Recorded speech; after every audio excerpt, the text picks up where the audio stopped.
하나님 말씀을 우리 나눕니다. 하나님 말씀은 사도행전 2장입니다.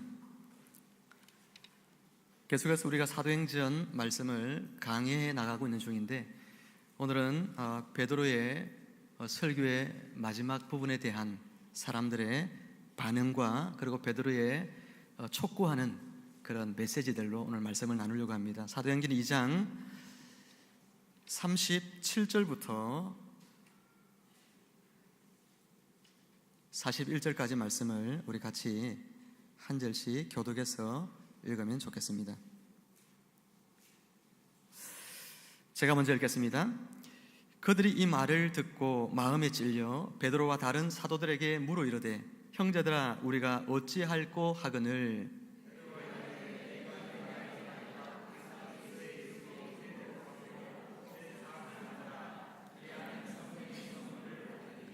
이 약속은 너희와 너희 자녀와 모든 먼데 사람 곧 주 우리 하나님이 얼마든지 부르시는 자들에게 하신 것이라 하고,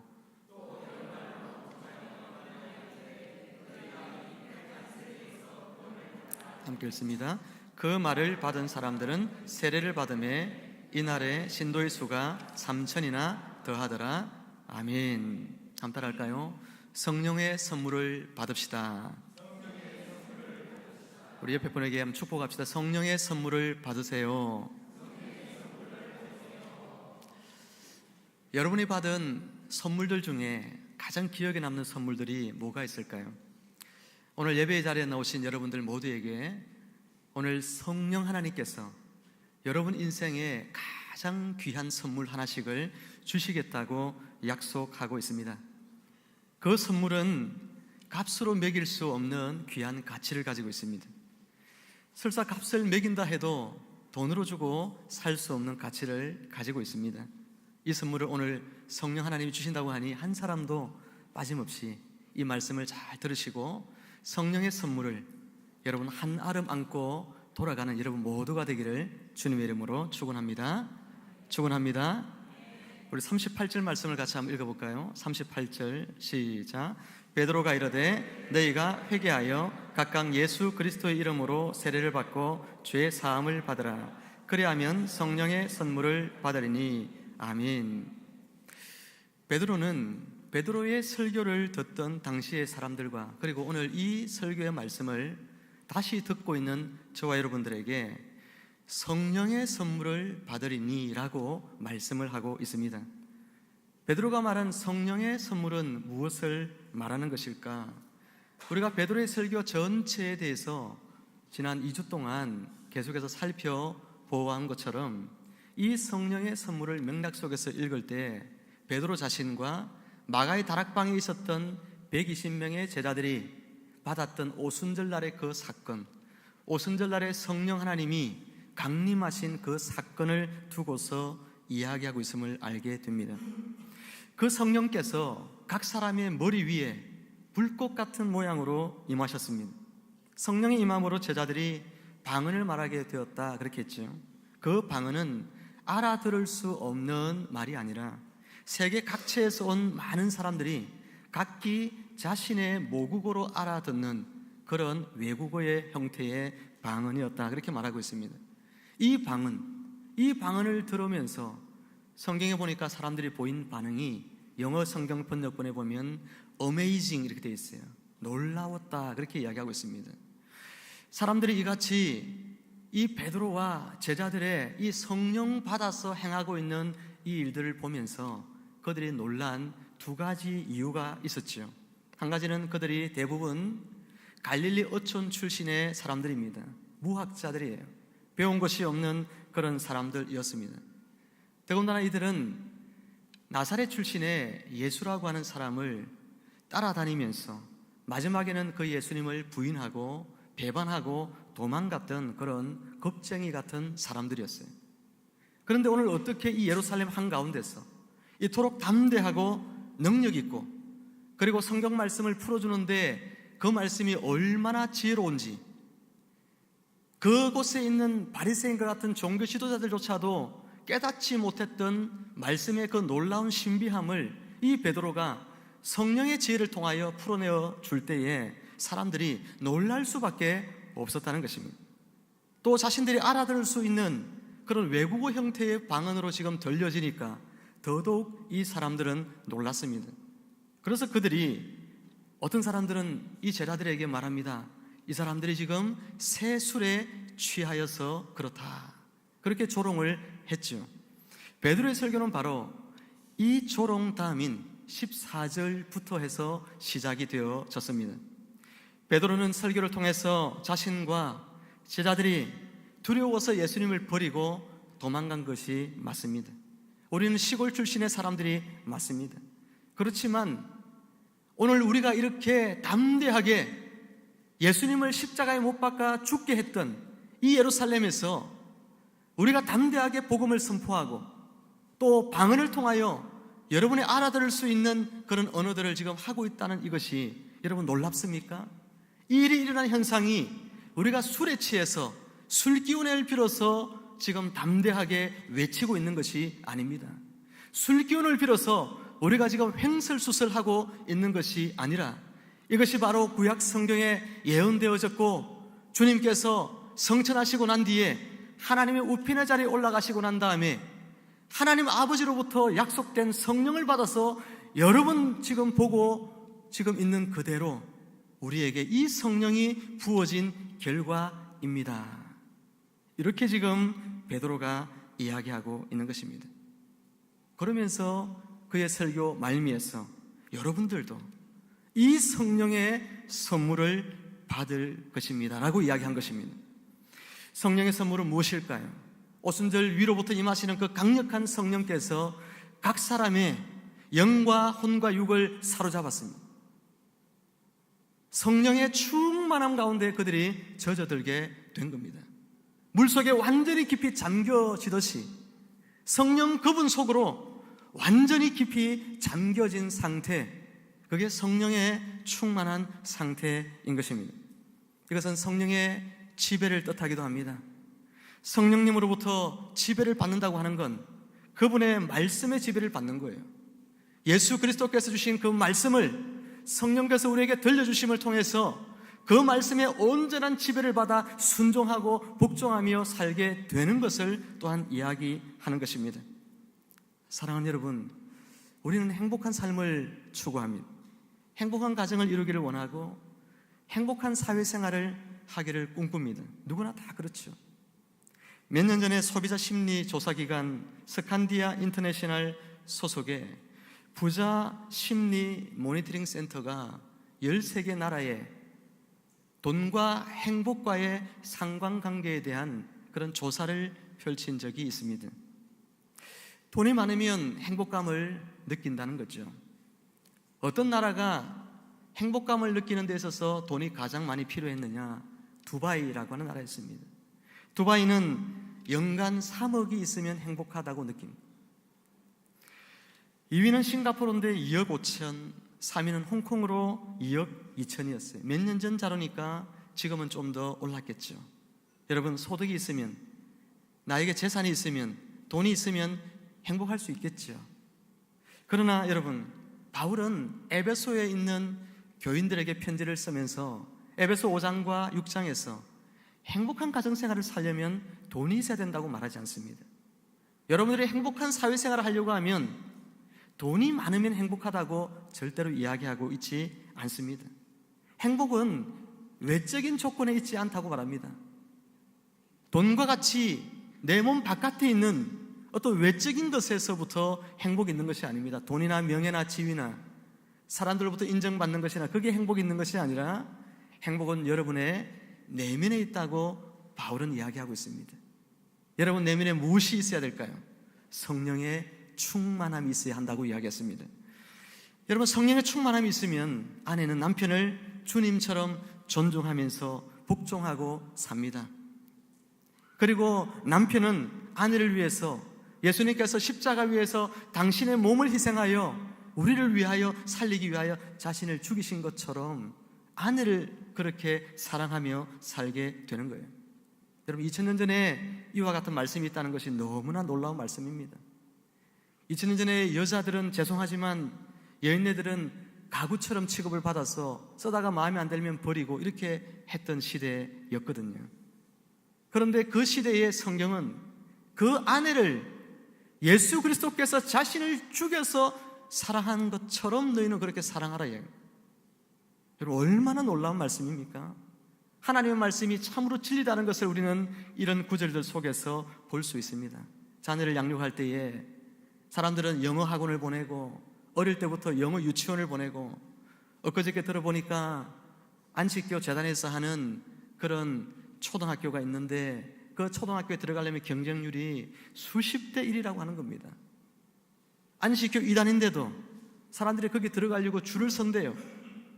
그래서 거기에 들어가려면 학교에서 사전에 교리교육을 받아야 되는데 그 교리교육을 아이가 입학하면 6년 동안 계속해서 받는 거예요. 그리고 부모가 어떻게 되겠어요? 부모가 안식교 교인이 되어지는 것 아니겠습니까? 어떻게 하면 자녀를 좀 더 행복하게 내가 키울까? 어릴 때부터 영어 조기 교육을 하고 많은 돈을 들여서 좋은 곳에 보내고 이렇게 합니다. 그렇게 한다고 자녀가 행복해지는 것 절대 아니에요. 성경은 뭐라고 말하냐면 하나님의 말씀으로 자녀를 양육하라 그렇게 말합니다. 하나님의 말씀이 그 안에 영어도 있고 수학도 있고 인생 살아가는 모든 행복에 대한 비밀이 하나님 말씀 속에 있는 줄 믿으시기를 축복합니다. 하나님 말씀 속에 있는 거예요. 말씀을 가르치는데 자녀들에게 화나게 하지 마라. 자녀를 양육할 때 매를 들고 자녀를 화나게 분노하게 만들지 마라. 여러분, 성경이 2000년 전에 아들 자녀에게 이런 이야기를 하고 있다는 게 또 놀라운 거예요. 옛날에 아들들 자녀들은요 여인들보다도 더 못한 가치를 지닌 존재들이었습니다. 자녀들은 그런 존재들 향해서 인격을 이처럼 소중히 여겨줘라. 성경 아니고 어디에 이런 말씀이 있어요? 그렇게 소중히 여기고 자녀는 말씀을 배운 대로 부모님을 존중하고 복종하고 순종하고 공경하며 살아갈 때에 하나님이 그 자녀에게 또한 복을 줍니다. 말씀을 잘 지켰는데 그것으로 끝난 게 아니라 복을 주셔서 장수하고 이 땅에서 잘 되게 하시는 하나님의 복이 있다고 하나님이 선언해주고 있는 거예요. 사랑하는 성도 여러분, 성령으로 충만하지 않고는 될 수 없는 일들이죠. 어떻게 남편이 아내를 위해서 예수님처럼 십자가에 죽은 것처럼 죽을 수 있습니까? 어떻게 아내가 남편에게 순종도 아니고 복종하라고 하는 말씀에 여러분 따를 수가 있습니까? 복종이란 건 내가 동의되지 않아도 따라가는 것 아니겠습니까? 순종은 내가 동의돼서 따라가는 거지만 복종은 하기 싫은데도 해야 하는 거거든요. 남편을 가정에 하나님이 세우신 질서의 머리로 여기고 그 남편의 말에 내가 복종한다. 이게 쉬운 일이 아니잖아요. 자녀를 체벌할 때에도 어떻게 부모의 감정이 실리지 않고 체벌할 수 있습니까? 양육을 할 때 하나님 말씀만 가지고 어떻게 자녀를 훈육하고 양육할 수가 있습니까? 자녀가 어떻게 그 부모를 끝까지 공경하며 사랑하며 살 수가 있겠습니까? 성령이 충만하지 않으면 할 수 없는 일입니다. 에베소서 6장에서 바울은 사회생활을 행복하게 하기 위해서 너희들은 너희 상사들과 너희의 주인들과 너희가 좋은 관계를 유지하라고 이야기합니다. 그때의 이 부하 직원은 종이에요. 종, 노예. 너희 노예들아, 너희의 주인을 향하여 죽게 하듯이 너희는 그렇게 하라고 이야기하고 있습니다. 무슨 일을 하든지 직장에 있는 사람들은 주님께 하듯이 너희가 하고 있는 일들을 하라고 주님은 말씀하셨죠. 사랑하는 성도 여러분, 어떻게 우리가 이런 일을 할 수 있습니까? 못합니다. 성령에 충만해야만 가능한 줄로 믿으시기를 축원합니다. 여러분, 성령에 충만해야 되는 거예요. 요즘 새가족 공부를 하면서 한 자매님이 이런 말씀을 하시는 걸 들었습니다. 집에서 남편께서 하시는 이야기가 당신이 교회 나가고 나서 너무 많이 변했다는 거예요. 특별히 말하는 언어의 습관에 있어서 당신이 정말 많이 좋아졌다고. 그러면서 남편이 교회를 나오지 않는데도 칭찬하면서 교회 가는 걸 그렇게 좋아하신다는 거죠. 그래서 왜 내가 이렇게 교회 나와서 이렇게 말이 달라졌을까? 잘 몰라요, 자매님. 그래서 제가 말씀드렸어요. 자매님 속에 성령 하나님이 들어와 있기 때문에 그렇습니다. 할렐루야. 성령이 들어오시면 인격이 변하고 말이 변하고 삶이 변하는 줄 믿습니까? 믿으시길 바랍니다. 변하는 거예요. 성령이 들어오면 바뀝니다. 우리 새가족 공부를 하는 한 형제님이 그래요. 목사님, 저는 돈을 돈에 행복이 있다고 생각하지 않습니다. 돈을 추구하며 사는 것이 아니라 어떻게 하든지 하나님 안에서 기쁘고 행복한 삶, 하나님의 목적을 따라 사는 삶, 그런 삶을 저는 살고 싶어요. 그런 이야기하는데 참 감격이 되고 도전이 되었습니다. 여러분, 행복은 돈에 있지 않습니다. 행복은 외형적인 것에 있지 않습니다. 행복은 여러분 마음속에 있어요. 여러분 안에 이 마음이 성령 하나님의 지배를 받으시기를 축원합니다. 그럴 때에 여러분 보는 모든 것이 달라져 보입니다. 미웠던 사람도 사랑스러워 보입니다. 불평하고 원망하고 싶은 사항들도 거꾸로 뒤집어 보면 그것이 감사한 일로 보이게 되는 거예요. 우리 형제님이 그러더라고. 세가족 형제님이 이 광주까지 오게 된 제주도 사람인데 이 광주까지 오게 된 것도 기가 막힌 일이잖아요. 하나님의 인도하심이 없이는 불가능한 일이에요. 서울에서 10년을 살다가 제주도에 돌아갔다가 그곳에서 이제 또 다른 어떤 기사 자격을 따기 위해서 검색을 하다가 광주가 좀 학원비가 싸가지고 이곳에 왔대요.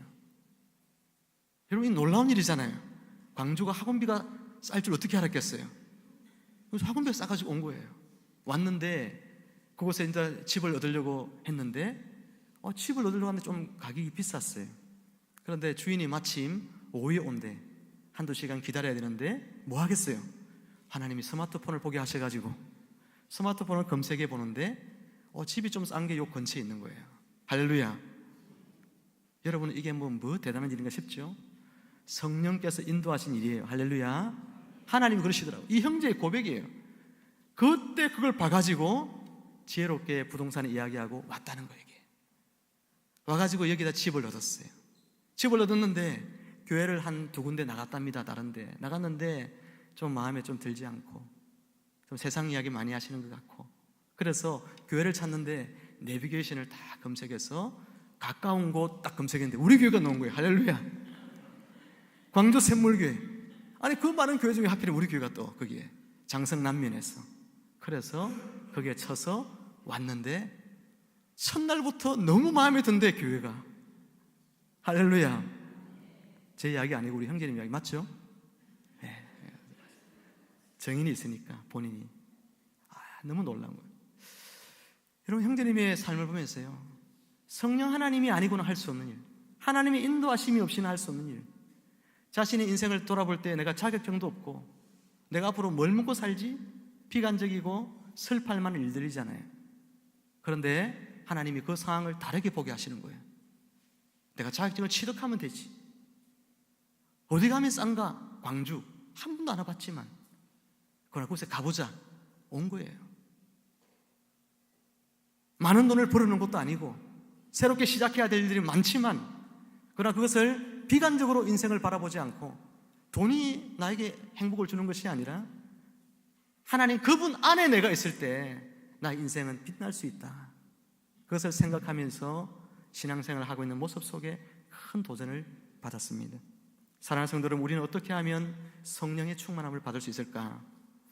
물론 성령의 충만함을 받기 위해서는 마가의 다락방에서 기도했던 이 120명의 제자들처럼 하나님 앞에 간절히 기도해야 합니다. 그러나 성령 충만을 구하는 기도를 드린다고 해서 여러분 성령 충만해지는 것은 아닙니다. 오늘 본문에 보면 베드로는 두 가지 전제를 이야기하고 있어요. 하나는 회개, 하나는 세례. 회개와 세례의 삶을 추구하며 살아가야 한다고 이야기합니다. 회개와 세례의 정신을 가지고 살 때에 그가 기도하면 하나님이 그에게 성령으로 충만케 해 주시는 것입니다. 베드로의 설교가 끝나자 여러분 37절에 사람들이 그 설교를 듣고 마음에 찔렸어요. 이 찔리다는 것은 심장이 관통당하다는 뜻입니다. 얼마나 베드로의 설교가 충격적인 것이었는지 심장이 관통당했어요. 뭐가 충격적입니까? 베드로의 설교의 핵심은 예수 그리스도께서 우리의 주와 그리스도가 되신다, 그 이야기거든요.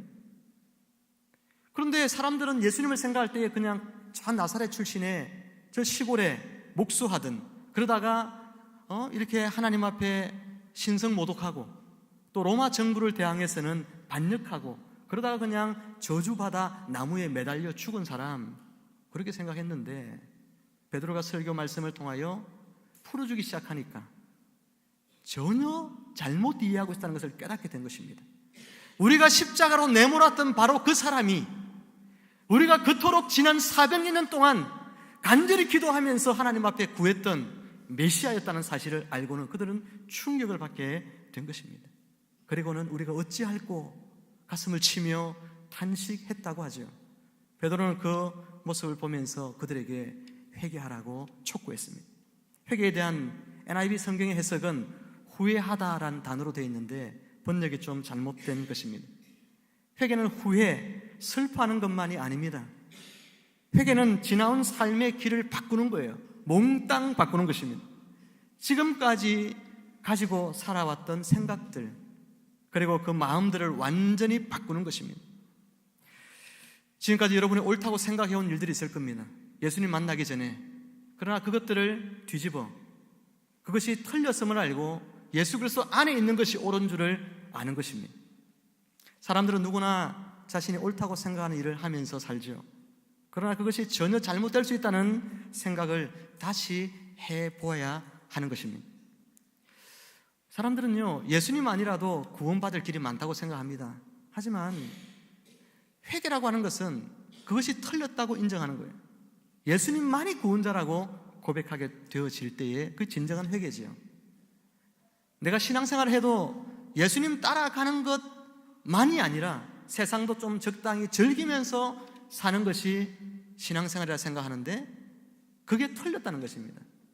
예수님만을 전적으로 따라가는 것이 참된 신앙생활이라고 이야기하는 것입니다.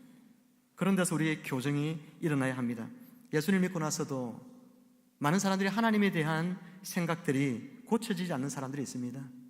신앙생활을 나의 삶의 어떤 어려움을 해결하기 위해서 신앙생활을 하는 분들이 적지 않습니다. 이런 생각들은 교정되어져야 합니다. 하나님에 대해 생각할 때에 심부름센터의 사장님쯤으로 생각하는 사람들이 많이 있습니다. 하나님은 나의 문제를 해결해 주셔야 하는 분으로만 생각한다면 여러분 상당히 잘못되어진 것입니다. 지금껏 우리가 아무런 문제의식 없이 생각하면서 살아왔던 것에 대해서 그것이 하나님의 관점에서 바른가 옳은가 다시 한 번 더 생각해보고 틀렸으면 고치는 것이 뭡니까? 회개라는 거예요. 철저하게 회개는 하나님 편에서 생각하고 하나님 우리에게 보여주신 그 길로만 걸어가리라고 다짐하면서 가는 거예요. 그게 진짜 회개입니다.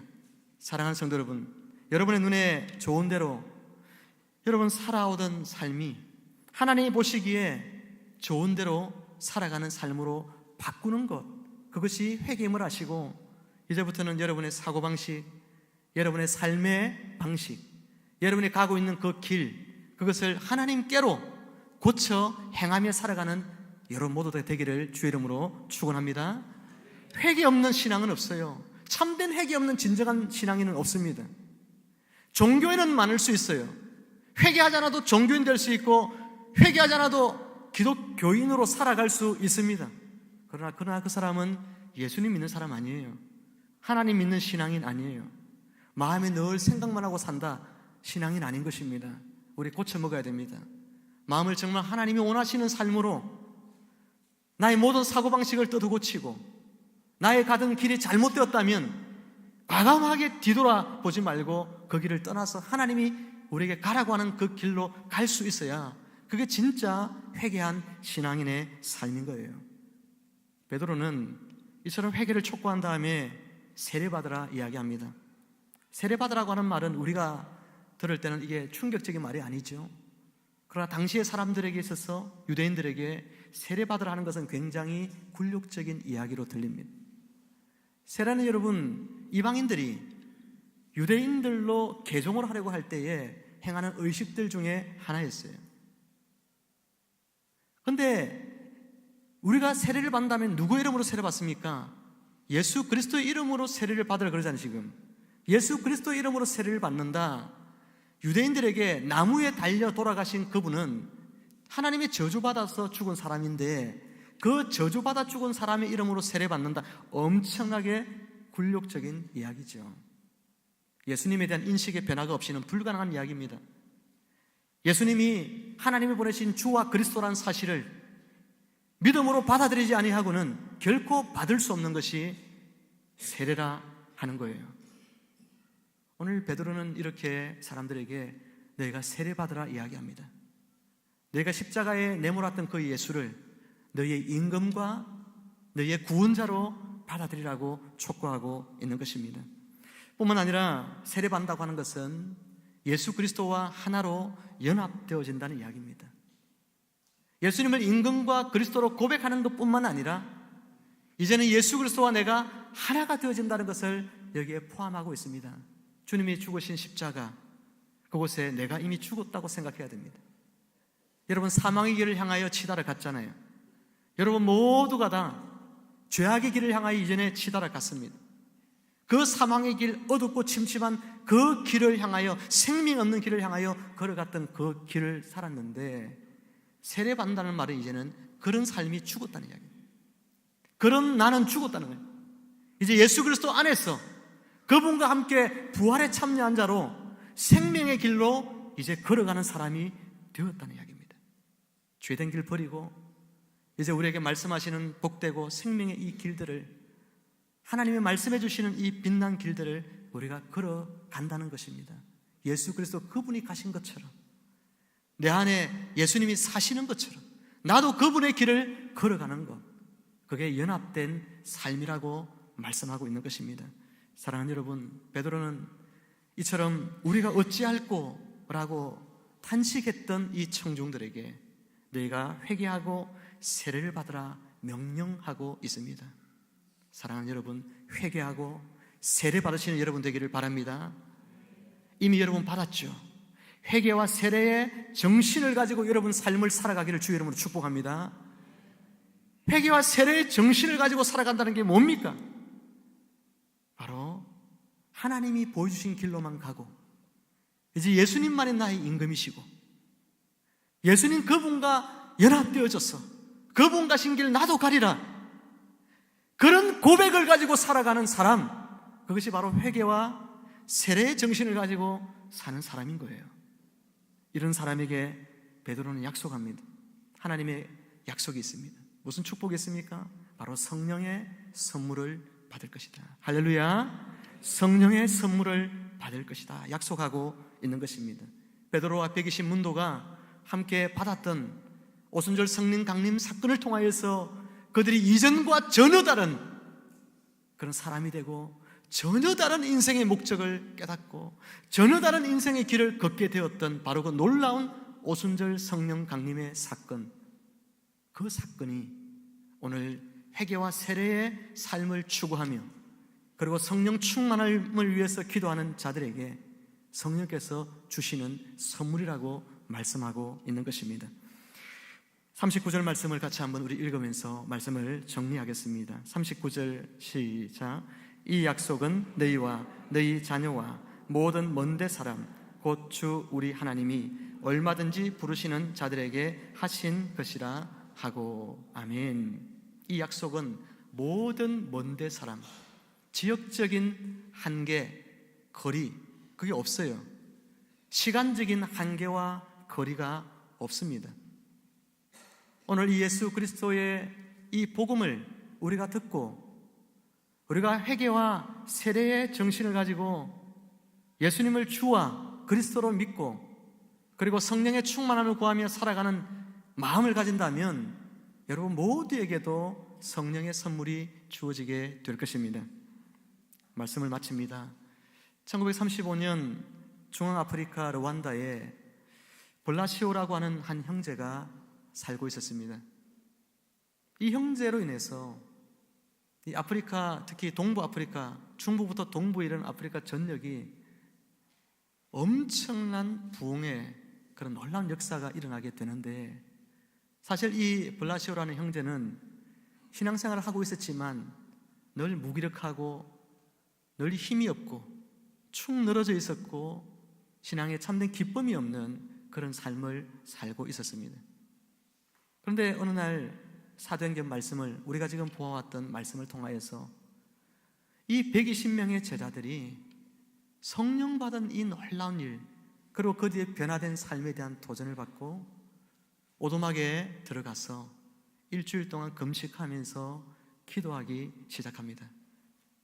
그런데 그 이후에 정말 놀라운 일들이 일어났어. 이 형제가 성령에 충만한 이 사건을 들이게 됩니다. 그리고 나서 만나는 사람들에게 자기의 죄를 고백하기 시작했어요. 자신이 잘못한 것이 있는 사람들, 생각나면 다 가서 자기 죄를 자백합니다. 미안했다고, 용서해달라고. 자기 아내와 자녀들에게도 자기의 죄를 고백합니다. 내가 이런 죄인이었다고 고백합니다.